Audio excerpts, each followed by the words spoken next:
لاہور کے علامہ Iqbal international airport پر media سے گفتگو کرتے ہوئے وفاقی وزیر پانی و بجلی راجہ پرویز اشرف نے کہا کہ توانائی بچت مہم کے مثبت اثرات مرتب ہو رہے ہیں۔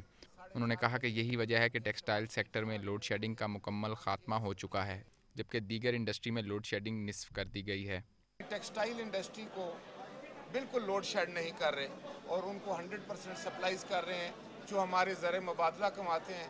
اس کے بعد دوسری انڈسٹری کو بھی جو ہے وہ 50% کر دی گئی، اگر پہلے 4 گھنٹے تھے تو اب 2 گھنٹے ہیں، اور آپ نے دیکھا ہوگا کہ اپنے گھریلو صارفین کو بھی ہم نے فوری طور پر ریلیف دیا ہے۔